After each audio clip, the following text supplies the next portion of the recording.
I'm delighted to be with you here again today. It's Mensah Oteh. I'm quite interested in talking about the latest 2017 Forbes list. If you haven't seen it, I think it's worth seeing. For the first time, we have about 2,000 people who have a net worth that goes into 10 digits. We're talking about billionaires. Now, interestingly, the 2,000 high net worth individuals identified in the Forbes list have a cumulative amount of $7.67 trillion. $7.67 trillion. And here is what I want to talk about.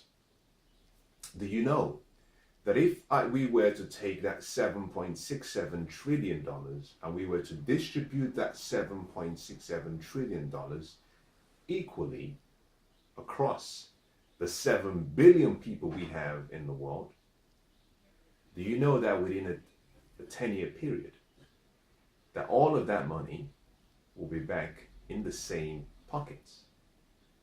The number one person on that list is Bill Gates, estimated to be about $86 billion in terms of his net worth.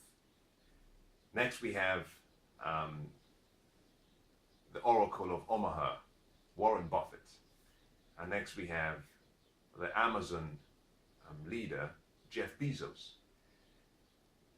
And all of them have acquired so much wealth, but it's not been as a result of luck. It's not been as a result of good fortune. It's not as a result of falling on some great windfall of money. It's come down to one simple word, and that's what I want to talk about. Now, why is it that if you were to distribute the $7.67 trillion, which is the net worth of the 2,000 wealthiest people in the world, why is it that if you were to do that, why would it arrive back in the same pockets? It comes down to what I call habits. You see, poor people would always do what they do best, and wealthy people would always do what they do best. The secret to your life and your future is hidden in your daily habits and your routine. What you do daily decides who you become permanently. And so the difference between people is not really in the color of their skin. It's not in what they like to eat and where they like to spend their time. It has less to do with that. It has more to do with what they do daily, the habits they have. You see, wealthy people are no different from the average. The rich are not different from the poor. Because we're all born with the same access to the same infinite source of potentiality. We all have greatness within us. However, the differentiation between the poor and the wealthy is that some have understood and have a better self-image of who they are, and that self-image has led them to take more risks in life and to create a level of mindset whereby they're willing to serve more people, and as a result of that, they are compensated more. As a matter of fact, a question was asked to a master teacher, according to one ancient writer. The question was, we want to become the greatest. How do we become the greatest? And the master said, if you want to become the greatest, then you must be willing to be the least. You must be willing to be the one who serves everyone else. Because if you serve, then you allow yourself the opportunity to become the greatest. His words have always stayed on my mind. To become the greatest, you must become the least. And that is where there's a difference between wealth and poverty. You see, poverty comes from a mindset of security and wanting to get. Wealth comes from a place of abundance and wanting to share and give. And what I find fascinating is if you were to take all that money and you distribute it amongst everyone on earth living right now, 7 billion people, all of that money will find its way back to the same pockets. And do you know the reason why? because money is always attracted to management. Money is attracted to attractive people, and you're attractive based on who you are, based on your character, but your character is only produced by your habits. And there are three things that you have to adopt if you're going to change your life, whether that be material, financial wealth, whether that be success in your relationships, whether that be in your physical health. The first thing you must do is you must change the way you think. Successful people who have achieved success in any area of life have a different way of thinking. They have a different belief system. They have a different set of philosophies and values and priorities in life. But all of that begins with a unique ingredient called your thoughts. Your thoughts decide who you become, because your thoughts decide how you feel. How you feel will decide what you do, which are your actions. Your actions will form habits, and that's where we start the journey of success and wealth. Your habits are very important. You know, it's possible to have the same beliefs as the successful and wealthy, but still be poor. It's not rare. As a matter of fact, there are a lot of people who understand the same beliefs, and there are some people who believe the same beliefs as the successful, and also there are some people who have the same philosophies as the successful and the wealthy, but they don't have the same results. Now, I know I just said that your feelings will decide what you do, and what you do will decide your habits. But what separates those who have achieved and those who are not achieving is not knowledge. You see, to get knowledge, you need information. When you have information or knowledge, now you need to understand the information you have. You've got to comprehend the information you have. And that is why the wealthiest man who ever lived, King Solomon, said, wisdom is supreme. Wisdom is the most important thing. But in all you're getting, get understanding. So you must take the knowledge you have and you must understand it. Now, understanding doesn't stop there. Now you have to do the next thing, which is the most important. You must apply what you know. And when you apply what you know, you must apply what I call constant and never-ending daily improvements, which is where wisdom is formed and fashioned. The separation between those who believe and those who achieve lies in what they do.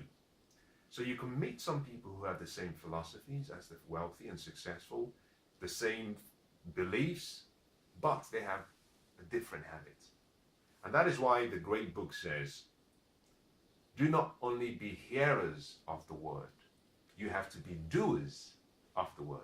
What you do is a testimony to what you believe. As a matter of fact, when we talk about faith, which deals with the substance of things that you hope for, or the evidence of things you haven't seen in the material form, when we talk about faith, what we say is that your action, taking action, is the highest expression of faith. Faith is not something internal that you just emotionalize and think about. Faith is the doing. And through the doing, habits are formed. So the difference between those who are successful and those who are not really lies in the habits they have and formed. If you want to change your life, you have to change your habits. The difference between the poor and the rich lies in their daily habits. What you do daily and consistently will decide who you become. Let me end with a case in point. Lottery winners. Now we have people who win 100 million pounds, who win 80 million pounds, some people win 200 million pounds. But why is it that within a time frame of between 18 and 24 months, they've lost all of it and they're worse off than they were before they won the lottery? It comes down to one single word: their habits. Your habits develop your character. Your habits develop your attitude. Your habits develop into your behavior. And those three elements, attitude, character, behavior are what we call the cornerstone of your destiny, because they decide the result of your life. Lottery winners lose everything because they haven't developed the habits. I like to explain that in what I call the 3 P's. The first P is the price. The second P is the process. The third P is the promise. The promise of success and wealth is guaranteed. But the promise comes with a price.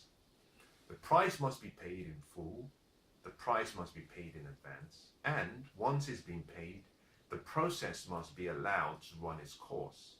And if you stay patiently, you get the promise. As a matter of fact, let me explain it in a different way. There is a time to sow and there's a time to reap.